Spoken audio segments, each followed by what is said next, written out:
Hello class. Welcome back बच्चों। तो प्यारे बच्चों, स्टार्ट करते हैं नया लेक्चर। बेटा, नए लेक्चर में मोटिवेशन की ही बात करनी है।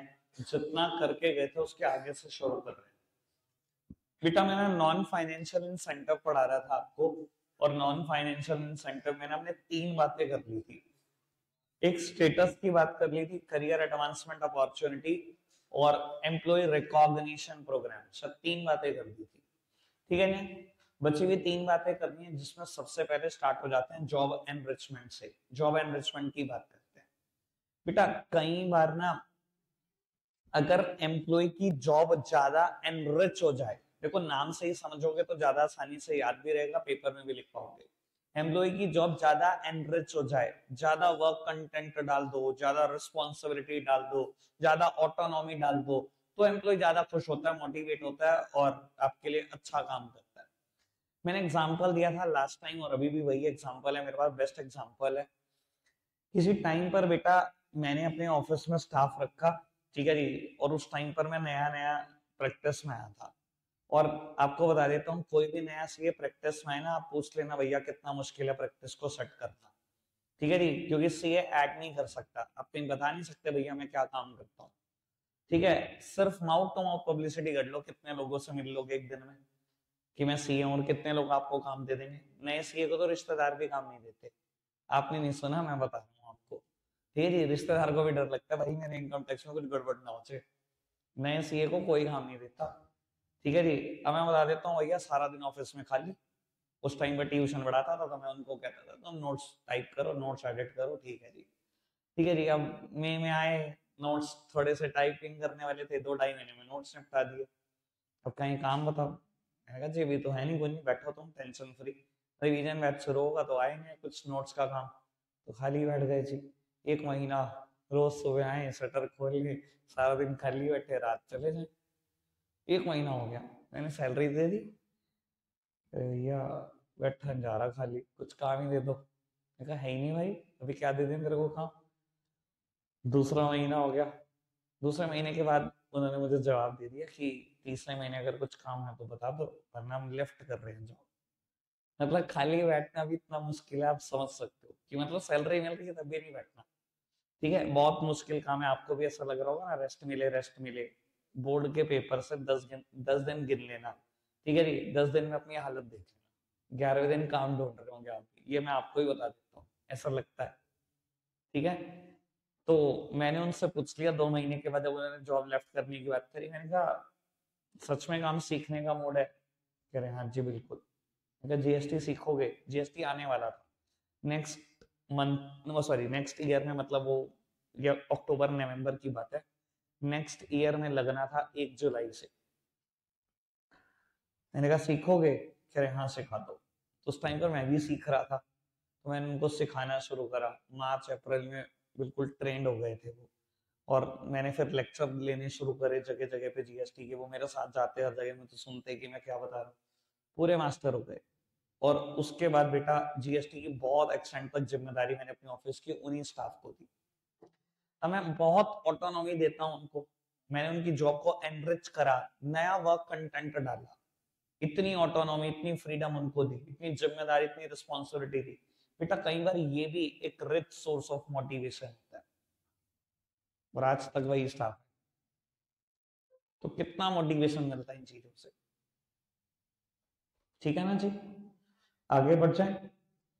बेटा, आगे बढ़ाते हैं बात को। एक लास्ट हेडिंग लिखी गई है, एम्प्लॉय पार्टिसिपेशन। बेटा, ये क्या होता है एम्प्लॉय पार्टिसिपेशन? एम्प्लॉय को ना बेटा, कुछ ना कुछ डिसीजन मेकिंग में पार्टिसिपेशन चाहिए होता है। ये उसके लिए मोटिवेशन होता है।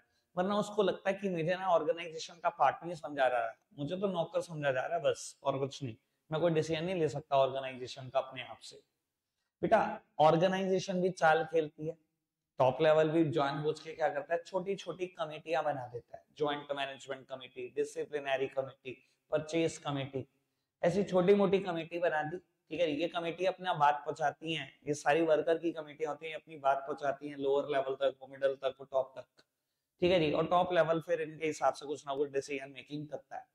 ठीक है, ये होती है फंक्शनिंग, समझ लो इसकी। अब देखो बेटा, होना हुआ ना कुछ नहीं, टॉप लेवल को जो अच्छा लगता है करना तो उसने वही है। आपकी बात सुन लेगा, सजेशन सुन लेगा, डिसीजन वो वही लेगा जो उसने खुद करना है। लेकिन हाँ, एम्प्लॉय को लगता है कि मुझे कुछ समझा जा रहा है, मेरी बात चलती है, मेरी बात टॉप लेवल तक पहुंचती है। ठीक है जी। अब ये बिल्कुल वैसे ही है जैसे आपके स्कूल में भैया 4 हाउस बना दिए, red house, green house, blue house, yellow house. आप कैप्टन हो, आप वाइस कैप्टन हो, जिस हाउस के आप हेड बॉय हो, हेड गर्ल हो, डिसिप्लिनरी कमेटी आप उसके प्रेसिडेंट हो, आप चेयरमैन हो, ये हो, ब्ला ब्ला ब्ला।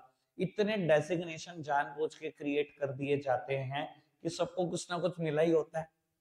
ठीक है जी। सेम ऑर्गेनाइजेशन में भी होता है। इतने डेजिग्नेशन, इतनी कमेटी बना दी जाती है कि आप इस कमेटी के जी चेयरमैन हो, आप इस कमेटी के जी वाइस चेयरमैन हो, आप इस कमेटी के जी सेक्रेटरी हो। इतने डेजिग्नेशन बना दिए, सब कह रहे हैं मैं इस कमेटी का ये हूँ, मैं इस कमेटी का प्रधान हूँ, मैं होना हुआ कुछ नहीं। एक बात नहीं मानी जानी। कहने की बात है स्कूल का हेड बॉय होता है, स्कूल में एडमिशन नहीं करा सकता। खाएगा तू हेड बॉय? उसे लगता है भैया बड़ी इंपॉर्टेंट फीलिंग आती है, उसको लगता है कि मेरे तो प्रिंसिपल की पावर शेयर कर रहा हूँ। क्लास मॉनिटर को लगता है मैं क्लास टीचर की पावर शेयर कर रहा हूँ। होना माना कुछ नहीं, लेकिन भैया मोटिवेशन का सोर्स है। ठीक है जी। एक और बात आती है सर, मैंने एक और बात छोड़ी हुई है। कौन सी हेडिंग छोड़ी हुई है? Job security. बेटा, इंडिया जैसा देश जहां आज अगर स्टैट की बात करूं तो 25 से 30 करोड़ लोग अनएम्प्लॉयड है। 25 से 30 करोड़ लोगों का अनएम्प्लॉयड होना और एक तरफ किसी इंसान को जॉब सिक्योरिटी मिल जाना, कितना मोटिवेशन का सोर्स है। आज भी बेटा सरकारी जॉब में जॉब की सिक्योरिटी है। पुराने टाइम में तो भैया माँ बाप रिश्ता पूछ के करते थे, सरकारी नौकरी, हाँ जी आ जाओ भैया, नमाज बन जाओ हमारे घर के, है ना। अभी खैर ये ट्रेंड तो कम हो गया, लेकिन हाँ, क्यों करते थे? इसी वजह से तो करते थे क्योंकि जॉब की सिक्योरिटी है। ठीक है जी। लेकिन बेटा इसके पॉजिटिव कम और मुझे तो नेगेटिव इम्पैक्ट ज्यादा लगते हैं। क्योंकि अगर एक बार एक आदमी इंश्योर हो चुका कि उसकी जॉब नहीं जाने वाली, चाहे उसकी परफॉर्मेंस थोड़ी सी कम हो ज्यादा हो, तो परफॉर्म नहीं करता। ठीक है ना जी। अभी सरकारी बैंकों की बात कर लो, स्टेट बैंक ऑफ इंडिया पे इतने मीम्स है भैया कि गिन नहीं सकते आप। ठीक है ना, कोई भी बात हो अच्छा लंच टाइम के बाद आना, कितने मीम्स हैं। प्रैक्टिकली लंच टाइम बैंक में अलाउड नहीं होता, अलाउड नहीं होता, और वो चैनल बंद कर देते हैं, ताला लगा देते हैं, कोई अंदर जा भी नहीं सकता। तो ये तो हालात है भैया हमारे देश के, समझ सकते हैं आप। भैया जॉब सिक्योरिटी अच्छा नहीं कर रही, उनके लिए मोटिवेशन हो सकता है, लेकिन वो पब्लिक के लिए बहुत हार्मफुल है। लोग परफॉर्म नहीं करते वैसा जैसा करना चाहिए। प्राइवेट जॉब में आ जाओ, इस महीने टारगेट ना पूरे हो तो अगले महीने फायर्ड हो। कैसे लोग काम कर रहे होते हैं, कितनी मेहनत कर रहे होते हैं। ठीक है पुत्र, चलो हमें क्या मोटिवेशन जिसके लिए है वो नहीं, हमारे लिए नहीं है। ठीक है बेटा। अब हमने मॉनेटरी और नॉन मॉनेटरी इंसेंटिव सारे पढ़ लिए। एक जगह पर ना जहां हमने मोटिवेशन और मोटिवेटर पढ़ा था, वहां मोटिवेशन का प्रोसेस लिखा है, फटाफट से वहां पर आ जाओ।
चलो जी, सामने देखना।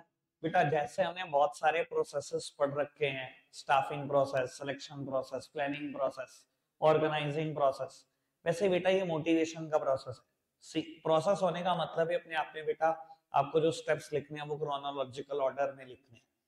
अब बेटा मोटिवेशन प्रोसेस के ना एग्जांपल बहुत सारे हो सकते हैं, ठीक है जी। ऑर्गेनाइजेशन के बाहर अंदर सारी जगह से एग्जांपल दिए जा सकते हैं, पढ़ना।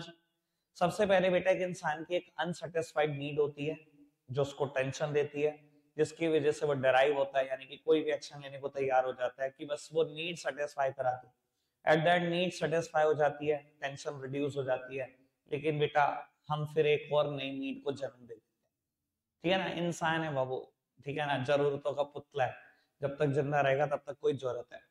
जैसे कि बेटा मैं अगर ऑर्गेनाइजेशन के बाहर से एग्जांपल दूं तो एग्जांपल यही है कि मान लो आज आप 12th क्लास में, ठीक है जी, दिसंबर 1 चल रहा है, वो भी एंडिंग पे है, ठीक है जी। जनवरी में तो दिखेगा पेपर ही आ गए, लेकिन आपकी कुछ जरूरत है, ठीक है जी। और जरूरत ये है कि अभी ना लग रहा है कि एक पर्सनल मोबाइल फोन होना चाहिए, ठीक है ना। जवानी कूद रही है अंदर, ठीक है जी। एक लड़की से थोड़ी सी बात बूत हो रही है, अब आपको लग रहा है कि भैया फोन मिले, बस कुछ भी हो जाए फोन मिले, टेंशन हो रही बहुत, ठीक है जी। और आप पहुंच गए, अब आप उसके लिए कुछ भी एक्शन लेने को तैयार है, आप पहुंच गए पेरेंट्स के पास, या फोन दिलवाओ।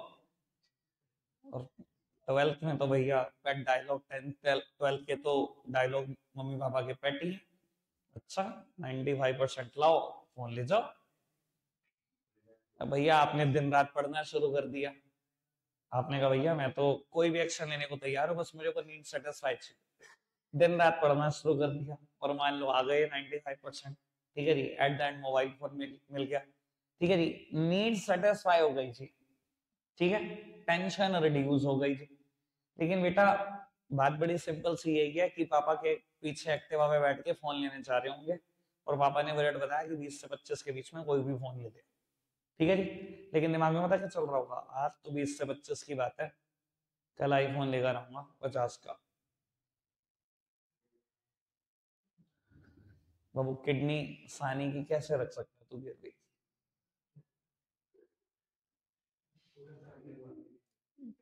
बात बड़ी सिंपल सी यही है बेटा कि कोई नीड अगर सेटिस्फाई हो जाती है, टेंशन रिड्यूस हो जाती है, इंसान की जरूरतें लेकिन कभी खत्म नहीं होंगी। एक चीज के बाद हम दूसरे की मांग बिल्कुल कर लेते हैं। यही सोचो अगर हमें टू व्हीलर मिल रहा होता और हम टू व्हीलर लेने जा रहे होते, भैया हमारे दिमाग में चल रहा होता कि कल मैं फोर व्हीलर लाऊंगा, आज तो बस टू व्हीलर की बात है। तो भैया हम क्या करते हैं, एक नीड पूरे होती है दूसरी, दूसरी पूरी होती है तीसरी, तीसरी पूरी होती है चौथी, ठीक है। दुनिया में विरले लोग हैं जिनकी कोई जरूरत नहीं है, बहुत ही विरले लोग हैं जिनकी कोई जरूरत नहीं है।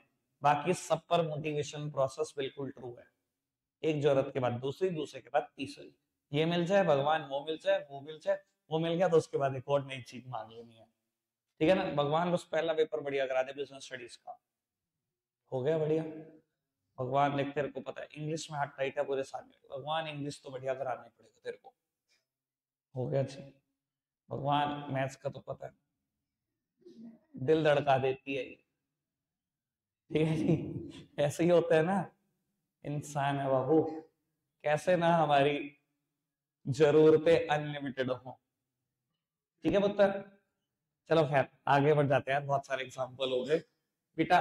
अब हम स्टार्ट कर रहे हैं मैस्लो नीड हायरार्किकल थ्योरी। यार प्लीज यार थोड़ा सा साइलेंट रहो, ठीक है ना, मुझे मेरे पास ना टारगेट बहुत ज्यादा है यार आज का, प्लीज बिल्कुल चुप हो जाओ, थोड़ा सा सिलेबस भगाने दो भैया, 3 छुट्टियां आ रही है आगे। अब वो मैस्लो नीड हायरार्किकल थ्योरी पर आ जाते हैं फटाफट से। मैस्लो नीड हायरार्किकल थ्योरी, ये मैस्लो कौन है बेटा, एक साइकोलॉजिस्ट हुए अब्राहम मैस्लो, ठीक है ना। इन्होंने बेटा नीड बेस्ड हायरार्किकल थ्योरी दी। इसने कहा इंसान की जरूरतें एक पर्टिकुलर हायरार्की में चलती हैं और ये चेन, ये हायरार्की कभी तोड़ी नहीं जा सकती, हमेशा ऐसे है और ट्रू है उसके हिसाब से, ठीक है जी। कुछ assumptions भी ली। वैसे तो मैं बता देता हूँ most of the time paper में ये डायरेक्टली देखने को मिल सकता है यहाँ से एक क्वेश्चन, ठीक है। अगर ये नहीं आया तो उस केस में बेटा अजम्पशन जरूर आ जाती है। तो बेटा यानी कि ये टॉपिक कंफर्म्ड है, मुझे लगता है पक्का अभी भी आना चाहिए, ठीक है। तो बेटा क्या है वो हायरार्की जिसमें मैस्लो ने बताया कि इंसान की जरूरतें चलती हैं।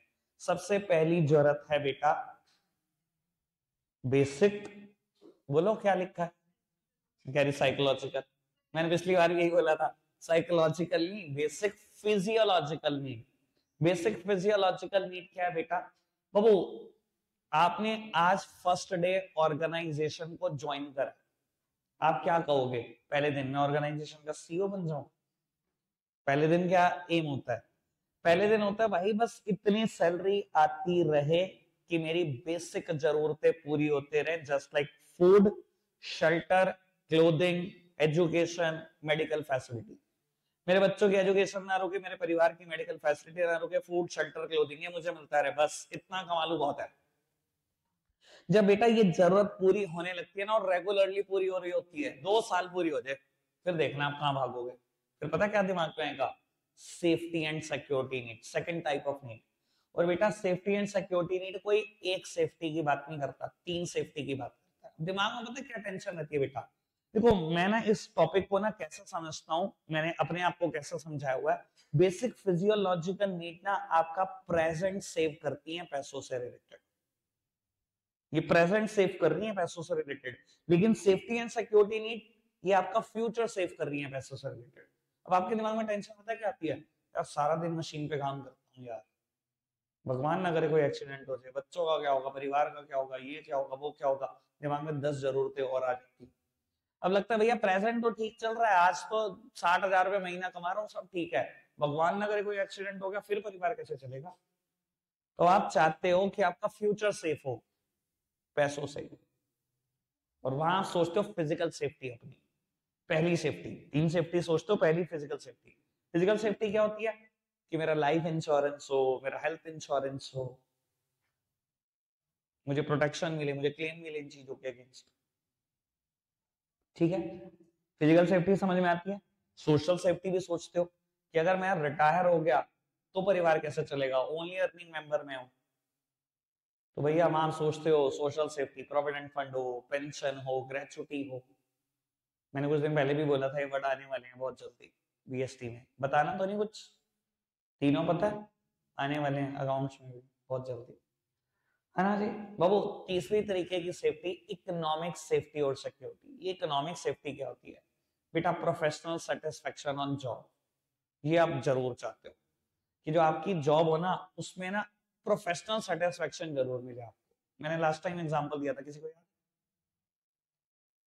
मेरे एक फ्रेंड की जॉब लगी सीए बनने के बाद, ऑस्ट्रेलियन कंपनी में जॉब थी, जर्नल एंट्री बताने की। जर्नल एंट्री बताता था, 75,000 रुपये महीना होते थे, 5 डेज अ वीक जॉब, 2 छुट्टियां सैटरडे संडे, 75,000 रुपये महीना, 9 लाख का पैकेज। मेरे साथ सीए बना था, तो मिल गया मुझे एक दिन सहारनपुर में। मैंने कहा भाई मजे ले रहा तू तो, मैंने सुना ऐसी ऐसी जॉब लगी। कह रहा कहाँ है यार मजे, क्या हो गया? कहता यार 6 महीने हो गए नौकरी करते करते, अब तो ऐसा लगने लगा है यार सीए वाला काम भूल गया हूँ।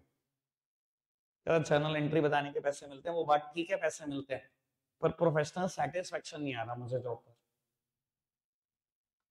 1 साल और ऐसा रहा तो भैया मेरी नॉलेज झंड हो जाएगी बिल्कुल।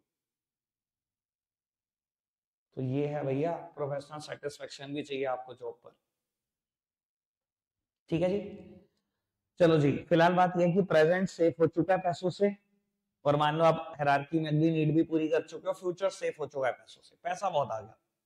अब हम बढ़ते हैं आगे। ठीक है जी, पार्थ भाई ने भैया बस बाल फैला लिए, पार्थ कह रहे हाँ अब आई असली नीड, अब बताओ बेटा। एफिलिएशन और बिलोंगिंगनेस नीड ये क्या कहती है? ये कहती है अब लव होना चाहिए, अफेक्शन होना चाहिए, अटेंशन होना चाहिए, सोशल एक्सेप्टेंस, फ्रेंडशिप, ये सब होना चाहिए। भैया एक बार जब पैसा आ जाता है ना आदमी के पास, प्रेजेंट सेफ है, फ्यूचर सेफ है, पैसा बहुत कमा गया, अब इंसान चाहता है भैया मेरा फ्रेंड सर्कल ऑर्गेनाइजेशन के अंदर प्यार मोहब्बत हो, अफेक्शन हो, अटेंशन हो, सोशली लोग एक्सेप्ट करें मुझे, पूरा खुश है आज। अब क्या बात, चलो खैर। तो बाबू एक बार हायरार्की में ये जरूरत भी पूरी हो जाए, चलो दोस्त बन गए, प्यार मोहब्बत हो गया, ठीक है जी, अब आगे बढ़ो।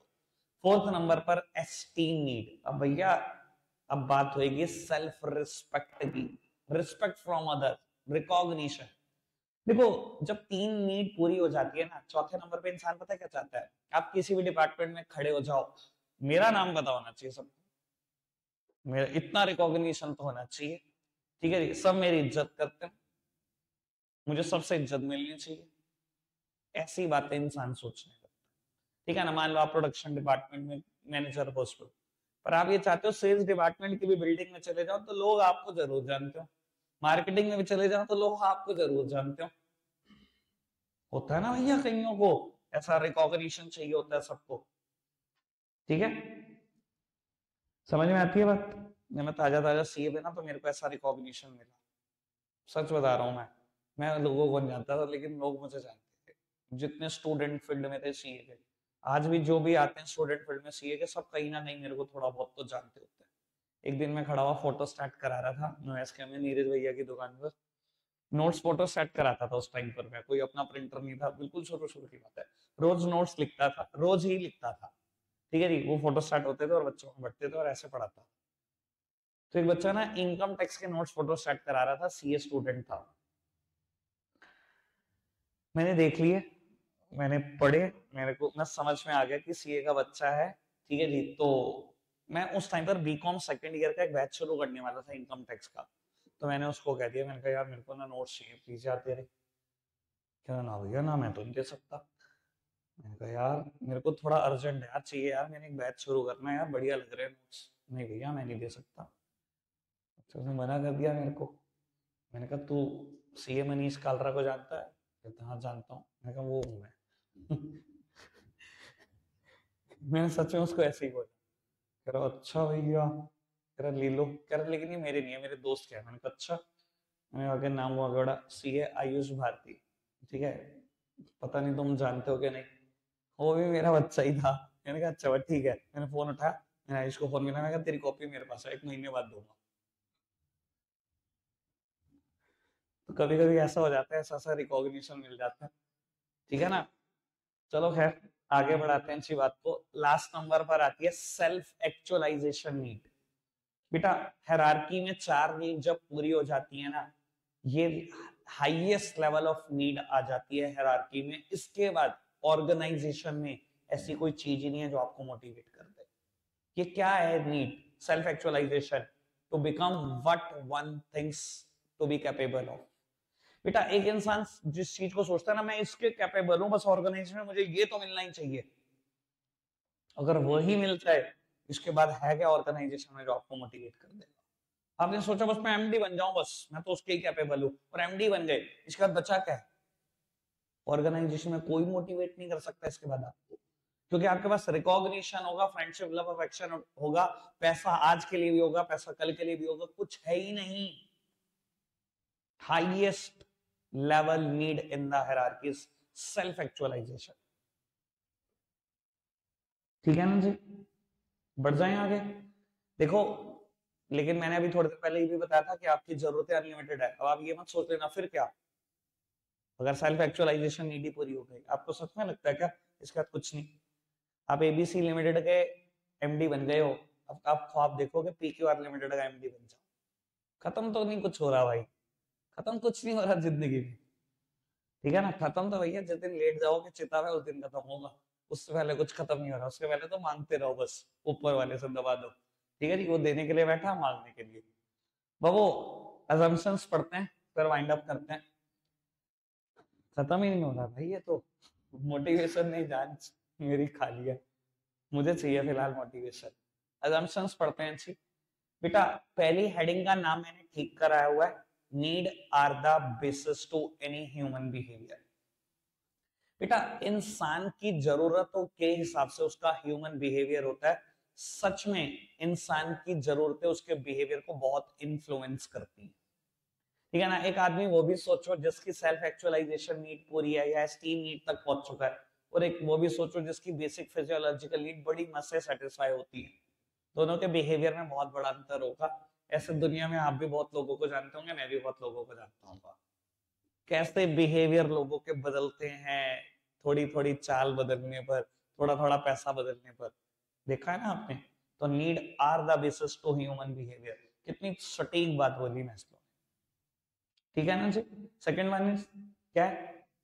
Needs are in hierarchy order, ये बात मैं पहले भी बोल चुका हूँ। मैस्लो के हिसाब से आपको इसी हायरार्की में बढ़ना है, यही चेन है, ठीक है।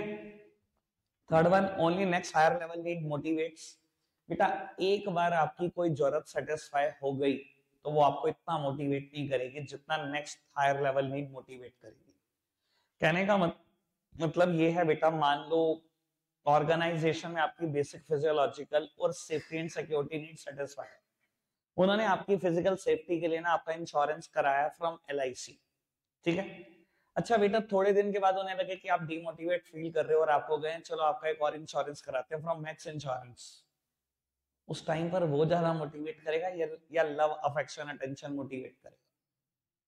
ठीक है ना। एक बार कोई जरूरत सेटिस्फाई है, पहले से ही सेटिस्फाई है, उसको बार बार जितना मर्जी सेटिस्फाई करते रहो, वो मोटिवेशन ही देता। Next higher level need motivate ज्यादा करती है। भैया टू व्हीलर एक्टिवा और पिताजी का एक्सेस ले लो, गाड़ी मत लो, गाड़ी ही मोटिवेट करेगी, एक्सेस मोटिवेट नहीं कर सकता उस टाइम पर, ठीक है ना जी? समझ में आती है बात? तो लास्ट वन क्या ले, shifting to the next higher level need only after the satisfaction of lower need. बेटा ये प्रैक्टिकली अजम्पशन ट्रू नहीं है। मैस्लो तो ये कहता है अगली नीड पर तब शिफ्ट होना है जब पिछली पूरी हो जाए, ठीक है जी। भाई इंसान ऐसा नहीं सोचता, मुझे तो यही लगता है कि हम तो ऐसा सोचते हैं पांचों इकट्ठे मिले, ठीक है ना। मैस्लो के हिसाब से हो सकता है कि ये हायरार्की में चलने की बात हो कि पहले पैसा आज मिले, पहले फिर पैसा कल के लिए मिले, फिर फ्रेंडशिप हो। भैया हम चाहते हैं भैया हम अनएम्प्लॉयड फ्रेंडशिप करें, पहले जेब में नोट ना हो, दोस्ती पहले होनी चाहिए, लव अफेक्शन पहले होना चाहिए, उतनी रह गए पैसे पूसे की कमाई तो, ठीक है ना। हम हैं अभी 12th क्लास में, हमें अभी CEO बनना है। हमारे स्टार्टअप में हम ड्रीम्स में हमने स्टार्टअप भी सेटअप कर लिया, उसके CEO भी बन गए, शार्क टैंक में भी जाके बैठ गए जजेस के साथ, ठीक है ना। अमन गुप्ता को भी खरीद लिया हमने। ऐसे ही सोचता है इंसान भाई, बिल्कुल ऐसा सोचता है। समझ में आती है जी बात? चलो लगता है आज के लिए इतना ही है, बाय बाय।